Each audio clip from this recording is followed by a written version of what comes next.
Magandang umaga po from the Philippines, barangay ng San Luis, bayan ng Pugo, La Union.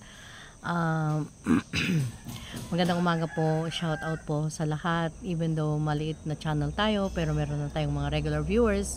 So sa lahat po ng regular viewers natin sa Amerika, sa Europe, sa Asia, sa Australia, at iba pang panig po ng mundo sa Pilipinas, maraming salamat po sa inyong pagtangkilik.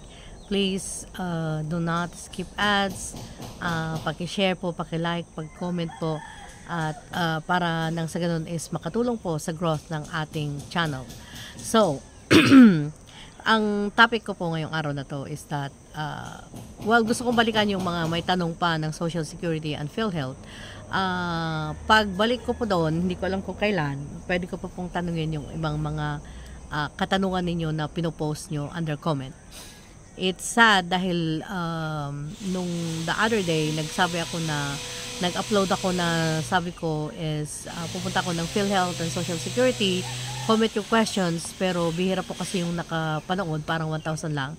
So then, nung nag-post na ako, ni-upload ko na yung tungkol sa PhilHealth at Social Security, may mga tanong na po na there's no way na masasagot ko po yon unless na tatanungin ko po siya talaga sa doon mismo sa PhilHealth at saka sa Social Security.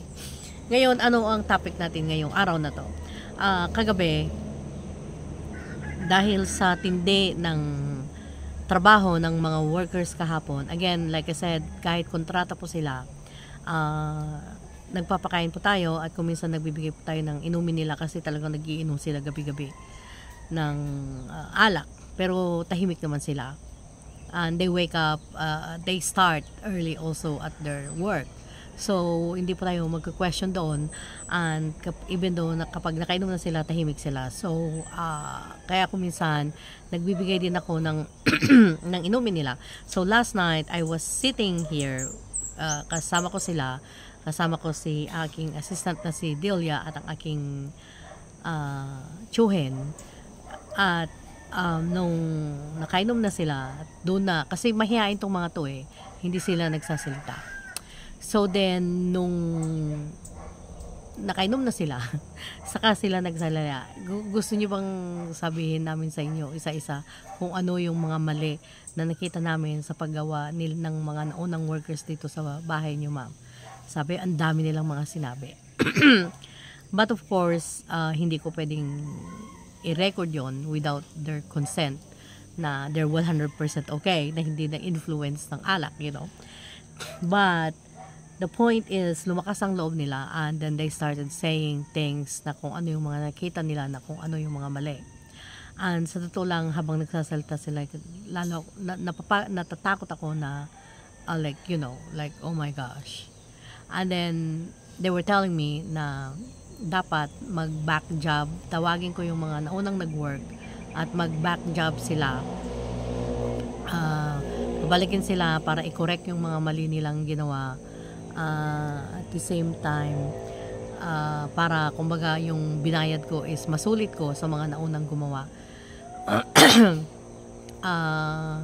Sasagutin ko yon, hindi ko pababalikin yung mga nag-work dati para makita ko ulit yung pagmumukha nila, kasi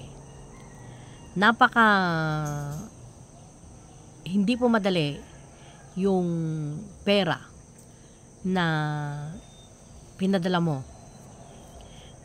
ko na ilang milyon pesos at para lang masalaula ang bahay ko. Like, I cannot, hindi pa ako ready para maharap ko sila na okay yung magiging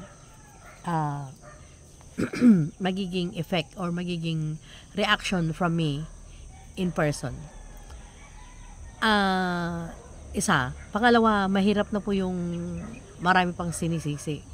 Kasi sa pag-iimbestiga ko at sa kapag sasabi sa akin nitong mga contractor ko, like from the start, nung merong isang civil engineer at isang electrical engineer na nagsusupervise sa paggawa ng bahay, nung start ng foundation, paglagay ng mga tie beam, paglagay ng mga poste, is marami sa mga part na yon, area na yon, na marami ng mga palpak. So, para sa akin, it's not worth anymore the stress that I have to go through again na pag mag-back job sila, and then ano ang guarantee na the job that they're going to do is going to be good instead of sabotaging me more. No? Marami kagaya dito lang na lang sa labas. I'll show you. See this? Ito yung pag-i-skim coat nila. Like that. Nang ganyan. Oh. So, ang ibig sabihin, parang sinadya yung, who in the right mind who going to do something like that? So, ibig sabihin, it's even done intentionally. So, kung iisipin ko yung sakripisyo namin mag-asawa para maipadala ang pera para sa paggawa ng bahay ko, is talagang, it's really tough, no? Structural, pero umabot ng iba pa yung nagastos ko nung nandito ako, at saka like I said, nakapagpadala pa ako ng 3.5 million sa loob ng March, April, May, June, July, August, September. May, June, July, August, September, October. 6 months na 3.5 million. Masakit pong isipin yun. It's not easy to think about it. Pero, nag-move forward ako at naipaalala lang ng aking mga kasalukuyang contractors ngayon ang mga mali kagabi. So, I kinda like, will I call them for a back job? Marami rin sa inyong mga nanonood na idemanda sila.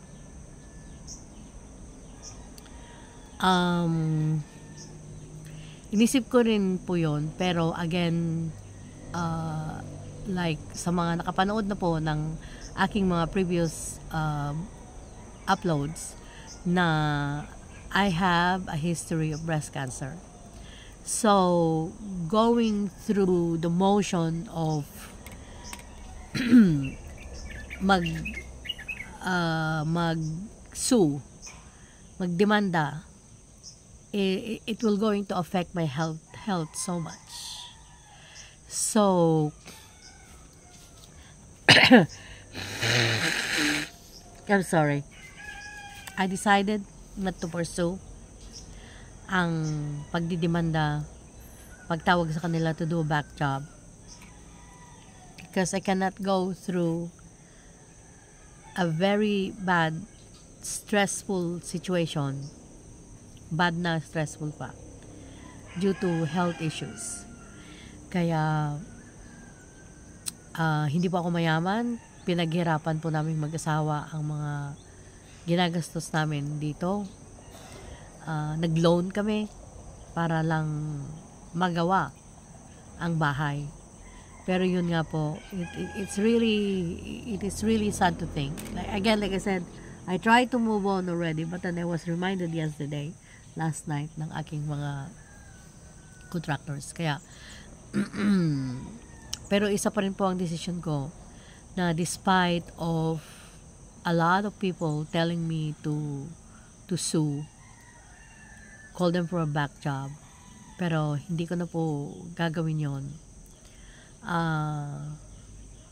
Naniniwala po ako sa karma, that what goes around comes around. Kung ano yung tinanim, siyang yung aanihin. So I would choose to forgive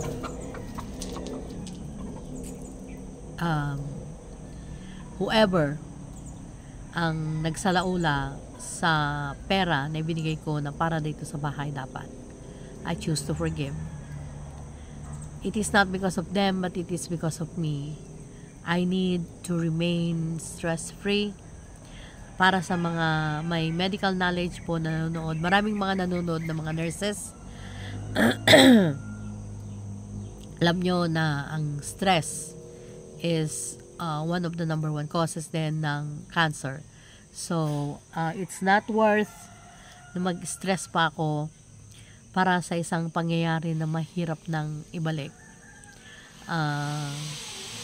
Magdidemanda ka, may babalik ba ng pera mo? No. Kung makukulong sila, magiging masaya ba ang buhay ko? I don't think so, because they also have families to feed. Kaya I don't want to do that. Pag pinasa Diyos ko na lang, I know na ang nawala sa akin, ibabalik din. I don't know how, but I know na babalik din sa akin. Kaya, yun lang po ang gusto kong sabihin today, na hindi ko I will not do anything that way because I don't want to be stressed. I just need to move on. And bakit may mga basura na naman doon?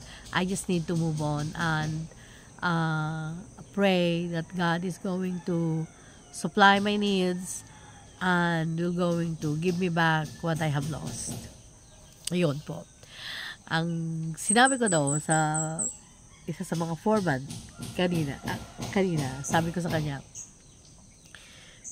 pag nakainom na kayo, okay, so at least I'm getting their approval or their permission para i-record ko ang mga sinasabi nila na mga mistakes na mga nakita nila. And I really hope that they will agree para even despite of their age,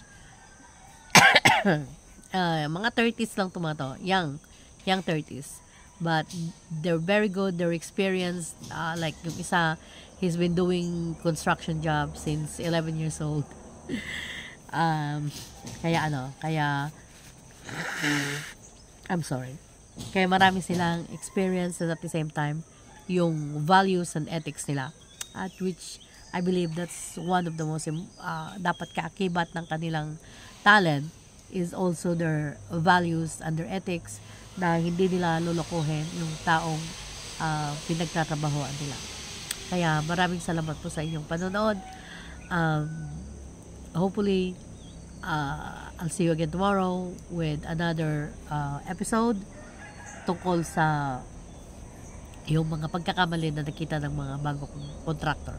So maraming salamat po. Thank you so much for watching.